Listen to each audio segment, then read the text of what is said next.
Action को तैयार है। समान गार्ड बगल सर, समान गार्ड संतरी खड़ा रहे, बाकी विसर्जन।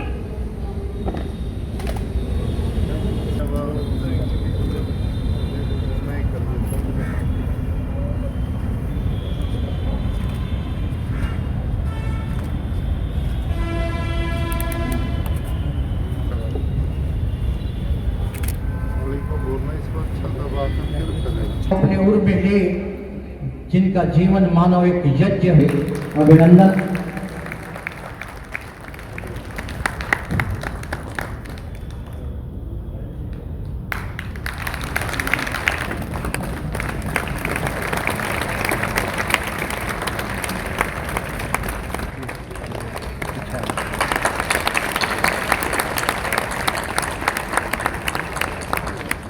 और ऐसी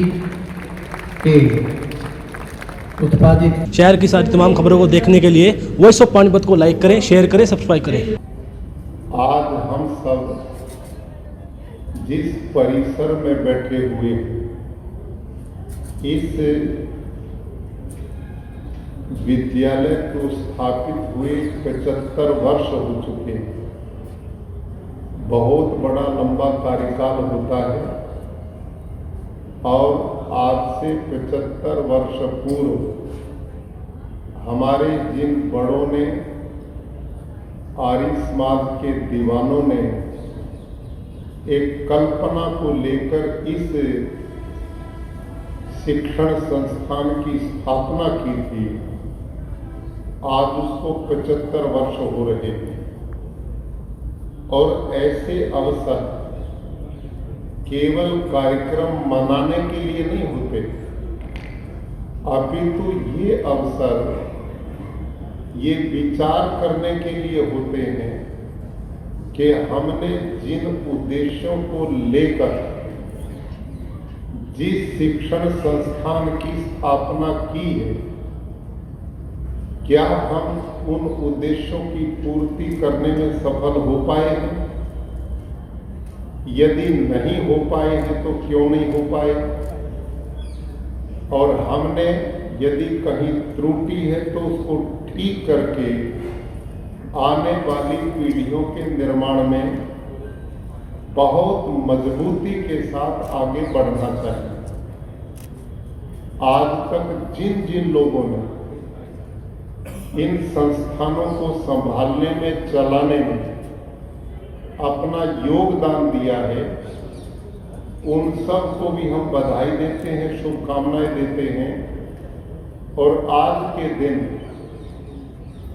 जितने भी हमारे इन संस्थाओं के प्रबंधक लोग हैं, हमारी मैनेजमेंट है, उन्होंने भी बहुत गंभीरता के साथ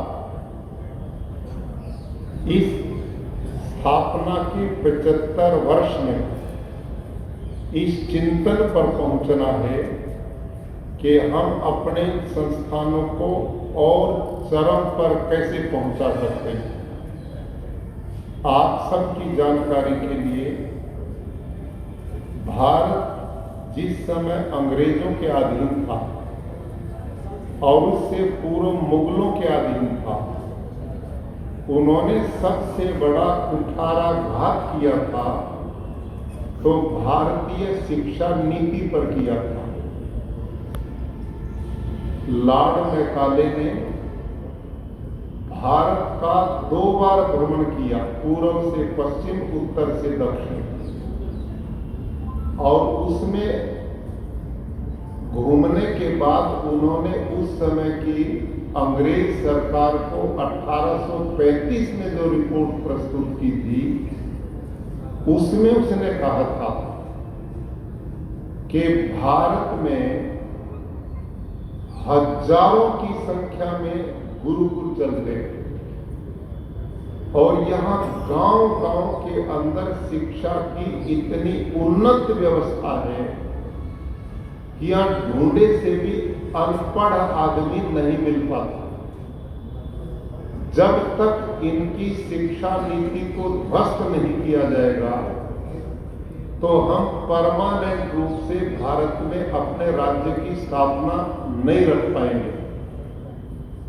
आपके ध्यान में बात आनी चाहिए कि अंग्रेजों ने एक नियम बनाया कि जो धनिक लोग उस समय के गुरुकुलों में दान का सहयोग देकर उनको चलाते थे,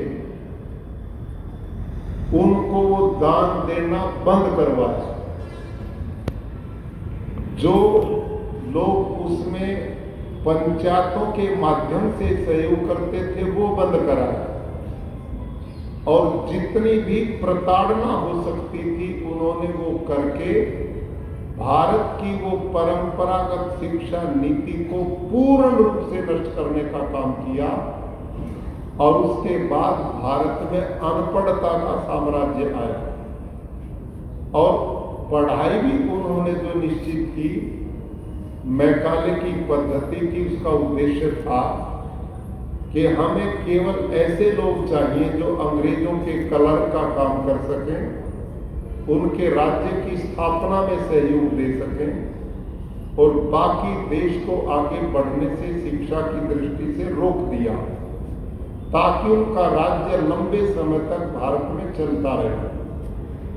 लेकिन कुछ दीवानों ने अपने बलिदान दिए और भारत आजाद हुआ। आजाद भारत में उस समय यदि कोई जागरूक संस्थाएं थी तो उन संस्थाओं में आर्य समाज बहुत जागरूक लोगों का एक संगठन था। स्वामी श्रद्धानंद ने 13 अप्रैल 1902 को गुरुकुल कांगड़ी की स्थापना की, और फिर पूरे हरियाणा प्रदेश और पश्चिमी उत्तर प्रदेश और जहां जहां ऋषि का प्रभाव था वहां पर गुरुकुलों की स्थापना की गई। बेटियों के कन्या गुरुकुल स्थापित किए गए, आर्य स्कूलों की स्थापना की गई, बाल विद्यालयों की स्थापना की गई, डीएवी मूवमेंट खड़ा किया गया, और देश में हजारों शिक्षण केंद्र आने वाली पीढ़ियों को शिक्षित करने के लिए आर्य समाज के लोगों ने शुरू की।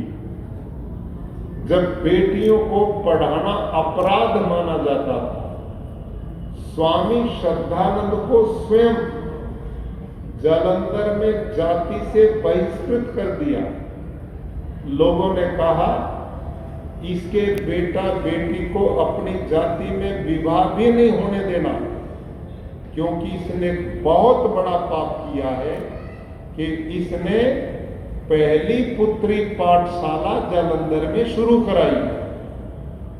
आप कल्पना भी नहीं कर सकते आर्य समाज के उन लोगों ने कितने कष्ट उठाए थे, कितना संघर्ष किया था, कितना अपमानित होना पड़ा था बेटियों की शिक्षा को शुरू करने और उस अनपढ़ता को समाप्त करने। उस श्रृंखला में सरकार इतनी मजबूत नहीं थी जितना हमारे आर्य समाज के शिक्षण संस्थान। तो उन्हीं उद्देश्यों को लेकर के कि हमारे जो शिक्षण संस्थान है इनमें कैसे बालक बने, संस्कारों से उनमें भारतीयता के गुण होने चाहिए, शारीरिक रूप से वो बलवान होने चाहिए, और बौद्धिक रूप से वो निष्णात हो विद्या में। इस सोच को लेकर इन शिक्षण संस्थाओं का प्रारंभ किया गया था। लेकिन आज के इस समय में हम इन संस्थाओं को इतना सम्मान से आगे नहीं बढ़ा पाए जितनी ये बढ़नी चाहिए। यही आर्य स्कूल जिसमें आप लोग बैठे और हमारे कुछ मुझे जो सूचना मिली है कि आज पुराने स्नातकों को भी यहाँ सम्मान से आमंत्रित किया है। मैं उनका भी अभिनंदन और स्वागत आज के दिन करता हूँ। और उन स्नातकों को पता होगा कि जिस विद्यालय में आप पढ़ करके गए हैं इसका कितना गौरवपूर्ण स्थान था, कितने योग्य लोग यहाँ पैदा हुए। इस स्कूल की साइंस की लेबोरेटरी देखने के लिए दूर दूर से लोग आते थे कि नहीं भाई लोगों? आगे नहीं ऐसा। जब मैंने गुरुकुल कुरुक्षेत्र संभाला 1981 में, वहां कोई बालक रह नहीं गए थे, बंद होने की स्थिति में था, कोई व्यवस्था नाम की चीज नहीं थी। तो जब मेहनत करके उसका स्वरूप ठीक हालत में आया तो मैंने भी अपने यहाँ साइंस लेबोरेटरी बनानी चाहिए। तो मैंने कुछ लोगों से कहा, भाई मुझे बताओ कि जहां बढ़िया साइंस लेबोरेटरी हो तो मैं देख करके उससे भी बढ़िया बनाना चाहता हूं। तो मेरे को उस समय पता इस बात का लगा था कि किन्हीं ने कहा कि आर्य स्कूल पानीपत की साइंस लेबोरेटरी को आप देख करके हैं। और पहली बार मैं यहां उस समय आया था। तो आप इससे अनुमान लगा सकते हैं कि कितने योग्य यहाँ अध्यापक होते थे, कितनी सुव्यवस्था होती थी। यहाँ प्रवेश लेने के लिए लोग इच्छा रखते थे और हमने एक से एक योग्य आदमी इस समाज के निर्माण के लिए, परिवारों की भलाई के लिए अपने संस्थाओं में पैदा किया। और ध्यान करो, दुनिया में कोई चीज अच्छे लोगों के लिए असंभव नहीं होती, केवल इच्छा शक्ति होनी चाहिए, काम करने की लगन होनी चाहिए और ईमानदारी का भाव होना चाहिए। ईमानदारी से किया हुआ कर्म कभी व्यर्थ नहीं जाता।